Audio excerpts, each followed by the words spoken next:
Hello, and good morning, good afternoon, good evening, and good whatever. It is Sunday, and it's March the 12th, and it's 8 o'clock. And for those of you living in the U.S. and other parts of this globe that change your clocks for daylight savings time, I hope you remember to do that last night and are not in a panic this morning. It's kind of unique, this whole time change thing. Some states do it, some don't. Some parts of the world do it, some don't. But for me, it's never really affected anything other than the fact that right now, here at 8 o'clock, it's not as bright in my living room as it normally is because technically it's only 7 o'clock. Mankind decided that they wanted an extra hour of daylight at the end of their day. They couldn't be satisfied with just leaving it the way it was. So now every March or April, I think they're pretty much sticking with it in March, we have this time change on a weekend that seems to mess with people's minds. Well, it doesn't mess with mine. I hope it didn't mess with yours. If it did, don't panic. It's okay. Go to bed at your normal hour tonight, and you'll be going to bed 1 hour later. And so that's okay. So if you normally fall asleep at 10, you'll be going to sleep at 11. And that's okay too. And if you normally got up this morning at 5 o'clock and discovered that it was 6, no worry, it's just 60 minutes. No need to panic. Yeah, it's amazing how we get stuck on clocks and routines and time when you stop and think about it, time means absolutely nothing. These are all mankind inventions of time. Doesn't really mean a whole lot other than that's the way that we conduct our lives according to a clock. Well, I'm trying my very best to get out of that routine, and that's why I was kind of praying not to get up at the same time all the time. So today, when I woke up, it was 4:33 daylight saving time, which is my normal time for getting up at 3:30. So all in all, it still worked out the same between 3 and 4. So, darlings, on this wonderful and sanctified Sunday, welcome to my YouTube channel and House of Angel Card Readings. I'm going to start this off by saying that I am going to use this deck today.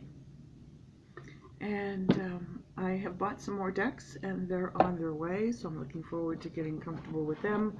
Still getting comfortable with the Guardian Angel Tarot deck, still getting comfortable with the Romance deck, but today I was drawn to use the Angel Tarot deck. By the way, if you are a card reader and you are looking to get some more decks right now on Hay House, they are 50% off, or something like that, between today and Wednesday the 15th. So, darlings, here it is on Sanctified Sunday. Let's see what the cards have to say for you today. And yes, we did this prayer already. So that was just me taking a deep breath and kind of allowing the energy change. Okay, there's one card. Wonder if there'll be some more today. Not quite. Those kind of just stayed in the deck when I tried to pull them. See, they just don't want to come out, really. There's too many right there. In a cluster.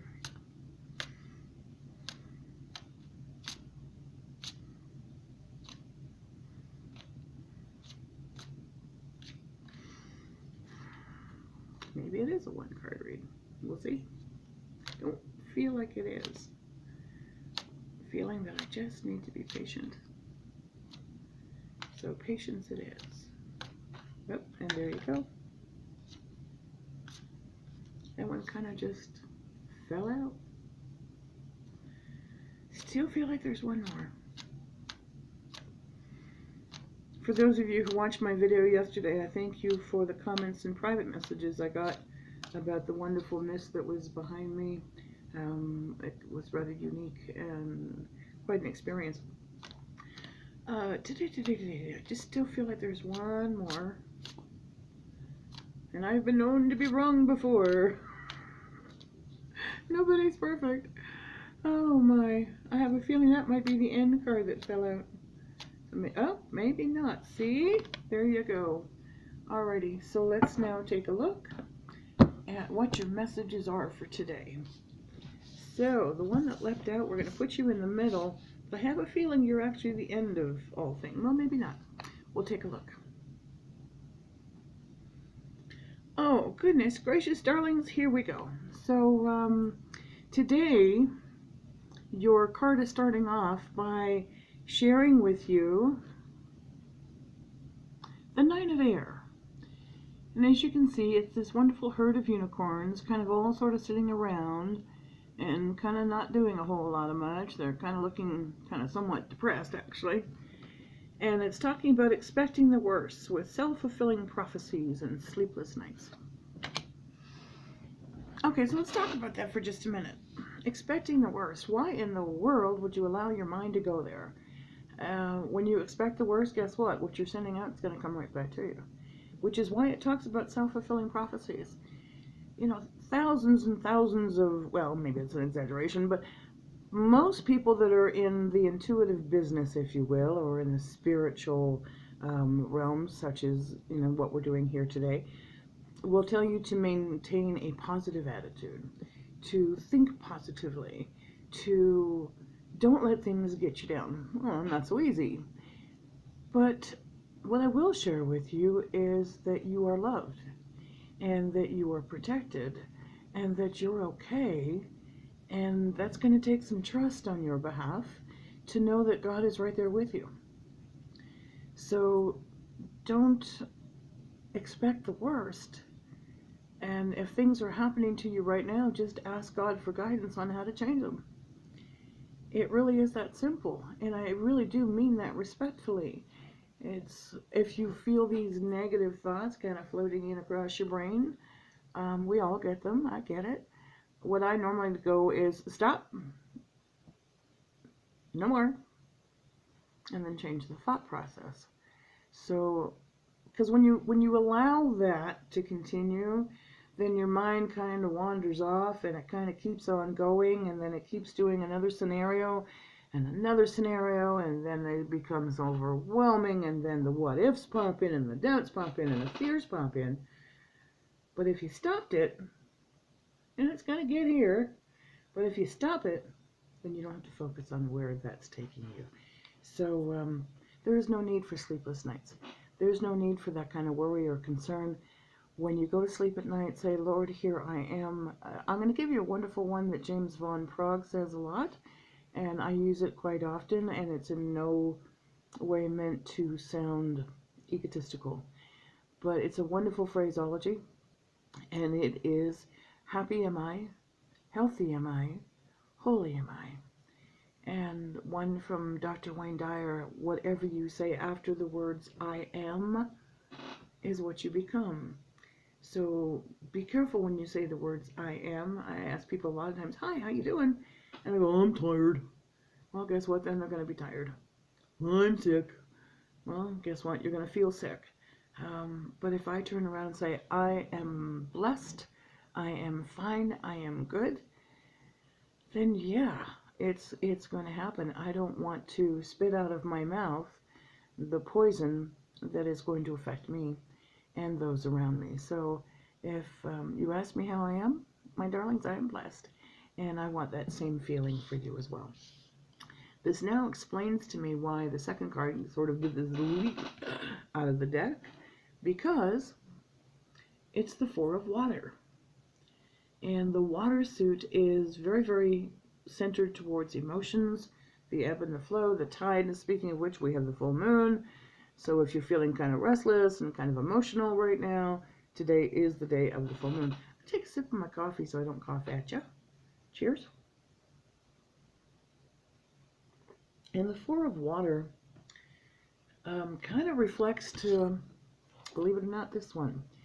Because it tells me that you're emotional about feeling as though you've missed an opportunity, or that there's discontentment in your life, or boredom in your life. And what I'm going to ask you to do is to let go of the discontentment, let go of the boredom, and open up your eyes to the possibilities. Take your leap out of the water and kind of get to the surface of things. And know that once you hit the breath of fresh air that's at the top, things are going to definitely get better. So don't dwell on the things that you think you missed. Maybe those were things that were meant to happen so that something else didn't happen that would have been really a catastrophe. So take a look at life a little bit differently. I had a lovely lady email me, not actually, well, it was a post on Facebook, and she said she was having a miserable day. Her radiator in her car stopped, and she had all these problems, and she couldn't figure out what to do. And I wrote back to her, not trying to sound snipey or judgmental in any way, shape, or form. And I wrote back, blessed be the fact that your radiator blew up, because maybe it prevented you from getting in a catastrophe or a tragic accident. And she wrote back that and said thank you for taking a look at it from a different point of view. So points of view, my darling, open your eyes to the surface. That's what this is talking about. Don't dwell on the negative, dwell on the positive. We have another water suit. Well, here's your third card for today.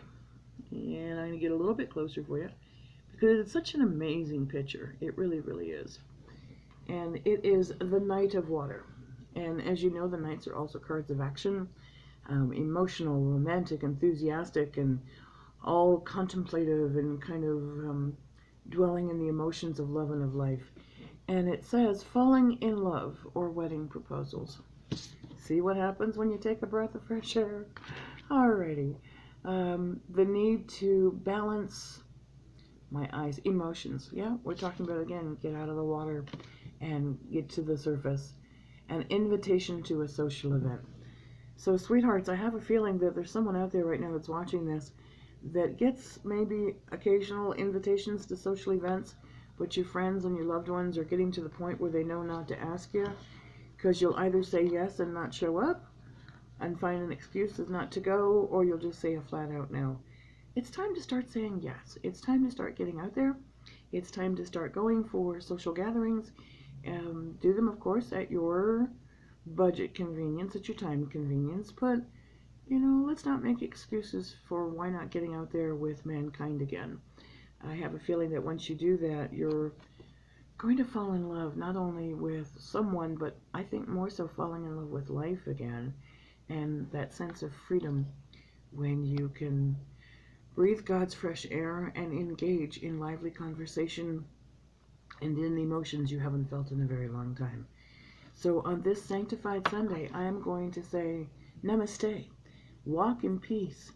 Get on out there. Don't let the past rule your future, and certainly not your present. Get out of the water of emotions and take a breath of fresh air. And it does come to happy endings all the way around.